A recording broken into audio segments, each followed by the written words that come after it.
Então, salve, salve, turma do sexto ano.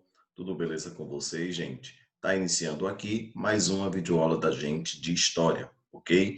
A gente continua falando, né, ou seja, descobrindo todos os acontecimentos, né, que proporcionaram, né, ao surgimento, né, do grande Império Romano. Então a gente está aí falando de todo o processo histórico, né, de como foi se dando, né, de como foi surgindo esse grande império, né, que dominou por vários e vários anos, né, boa parte do mundo, beleza? Então a gente continua, né, falando um pouco sobre o Império Romano e a gente primeiramente vai fazer a correção, né, da última atividade trabalhada, que ficaram sendo as páginas 249 e 250, beleza? Deixa eu colocar aqui para vocês, né? Ficaram sendo essas duas páginas. Então aqui primeiramente a gente tem a correção, né, da página 249, né, que o professor sempre reforça que vocês possam estar fazendo, né, corrigindo direitinho o que que é, onde foi que errou, né, onde foi que acertou. Enfim, essa primeira fala, né, nesse sentido, reflita e comente sobre as condições que levaram ao surgimento do Império Romano, né? Ou seja, a República foi aos poucos, né, se acabando, né, e isso foi surgindo cada vez mais, né, ou seja, a ganância dos imperadores de querer cada vez mais, né, enfim, impor por meio, né, meio que por meio de uma ditadura, né, meio que por meio de um golpe, a gente pode dizer assim, né, o período de império mesmo, né? Então é basicamente isso aí, né? Vocês podem pausar o vídeo e fazer a correção direitinho, tá bom? Já que tem aí a resposta para vocês. A segunda, né, com o surgimento do Império Romano, apenas três estruturas políticas permaneceram, né? Comente elas. As estruturas políticas, né? Ou seja, que a gente tinha o imperador, né? E vocês iriam fazer a definição do que era basicamente, né? Cada estrutura política dessa, né? O imperador, então a gente tinha também o Senado, né? Tínhamos também o Exército, beleza? Então aí, novamente, né? Pausa o vídeo, faz a correção do que errou e do que acertou, beleza, gente? Vamos caprichar cada vez mais nessas respostas dessas atividades, tá bom, gente? A terceira pergunta, né, fala o quê? Por que os imperadores enfraqueceram o poder político dos senadores, né? Ou seja, era uma disputa política que vivia entre eles, né? Ou seja, o Senado, né, sempre vivia ali querendo derrubar o imperador e o imperador sempre querendo afastar cada vez mais os senadores, né, diante, enfim, das magistraturas, diante das assembleias e tudo mais, beleza? Era uma guerra que viviam entre eles, imperadores e senadores, eles sempre tinham pensamentos opostos, né? Então eles sempre queriam um derrubar o outro, tá bom? Aqui, página 250, e a gente agora começa a falar, né, do governo de Otávio Augusto, né, ao Alto Império Romano, né, já que esse próprio império ele teve várias fases, né, Alto Império Romano, Baixo Império Romano e o fim, né, que marca depois o fim do Império Romano. Tudo bem, gente? Então a gente vai passar por todas essas fases, né? Ou seja, a gente já tem aí umas 3 aulas acumuladas só falando do Império Romano, né? Falando desde o período da República ao período do Império e tudo mais, beleza? Mas é porque é um assunto muito importante que deve ser debatido com bastante paciência e tranquilidade. Tudo bem? O Império Romano foi dividido em 3 fases, né? A primeira corresponde à chegada de Otávio Augusto ao poder, né, em 31 a.C. e até 14 depois de Cristo. Período em que o Império atingiu seu auge, né, chegando a ter um grande desenvolvimento econômico e social. A segunda fase, né, iniciou-se após, né, a morte de Otávio e ficou conhecida como Alto Império, né, de 14 depois de Cristo a 235 depois de Cristo. A terceira fase foi o Baixo Império, né, que é de 235 depois de Cristo a 476 depois de Cristo, né, marcada pela crise e consequentemente, né, pela queda do Império Romano do Ocidente. Aqui quando enfim, o Império Romano começa a cair, né? Enfim, começa a surgir outra era na história que a gente vai ver logo mais à frente, beleza?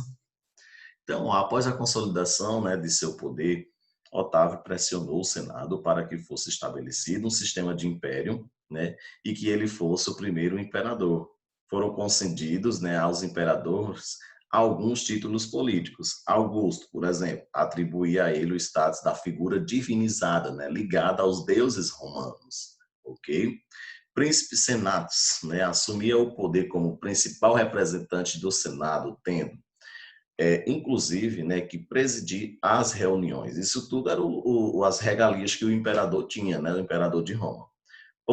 Pontifex Maximus, né, ou sacerdote supremo, dava o controle de todas as práticas religiosas em Roma, ou seja, ele assumia aí de uma ponta a outra todas as principais organizações políticas, todos os principais títulos políticos de Roma. Tribunato vitalício da plebe, né, da plebe, perdão, o que enfraquecia de vez a participação política do povo no império, pois as decisões caberiam sempre ao imperador, né?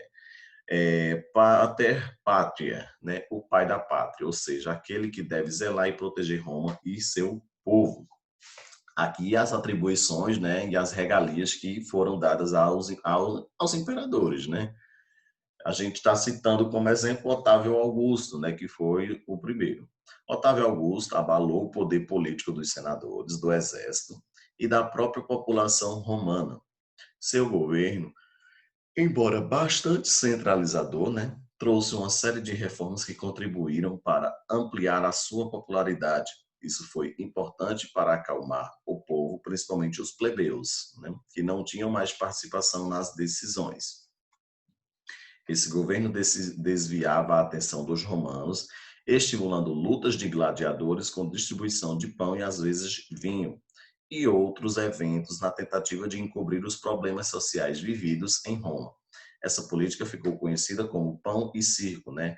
Pane et circenses, né? Ou seja, diante desse caos aqui vivido por Roma que a gente, né, acaba pegando, né, no caso, esse discurso, né, essa piada de trabalhar bastante essa política de pão e circo, ok? Era o que acontecia em Roma, né? Ou seja, o Otávio Augusto, para tentar disfarçar toda a miséria e calamidade que o povo romano estava vivendo, ele abriu cada vez mais o quê? Ele abriu o Coliseu, né, e mostrou o quê? Ele trouxe a luta dos gladiadores, né? Ou seja, estimulando o povo cada vez mais a desviar a atenção para as políticas, né, a desviar a atenção, né, das regalias do imperador Otávio Augusto e focasse mais atenção nas lutas dos grandes gladiadores, beleza? Dos grandes gladiadores.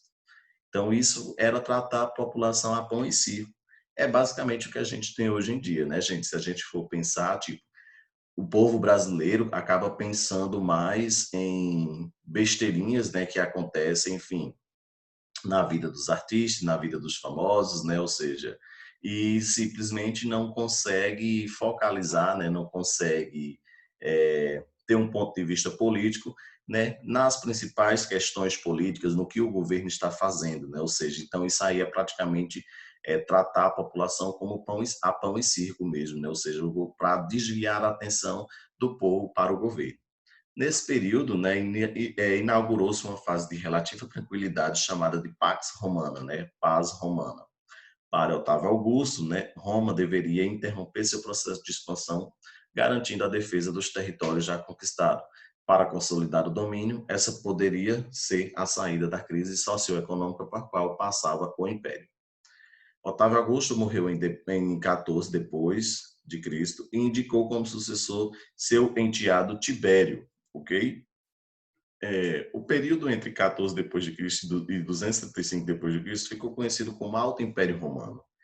E nele existiram 4 dinastias, né? Júlio Claudiana, a qual pertencia Tibério, né? Aqui já é outro imperador, né?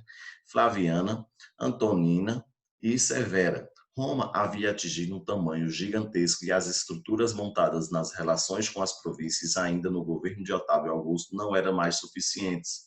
O título de cidadania foi concedido a todos os aristocratas das províncias conquistadas pelos romanos. Os primeiros ao se tornarem cidadãos foram os povos da Galiléia, né, e da Espanha. Em seguida, o Oriente Grego e o antigo Cartago, né, norte da África. Essa ação acalmava a insatisfação das elites de cada província, facilitando o controle sobre todo o Império Romano. Então a gente via aqui que o Otávio Augusto ele ia fazendo as manobrazinhas ali, né, bastante condizentes, né, ou seja, que alienava realmente cada vez mais os povos de Roma, né, e isso fazia com que ele ficasse tranquilamente em seu poder, né, como imperador. Beleza, gente? Essa foi essa nossa videoaula de hoje. Peguem aí o exercício da página 256, beleza, galera? Essa foi a nossa videoaula de hoje. Tchau, gente.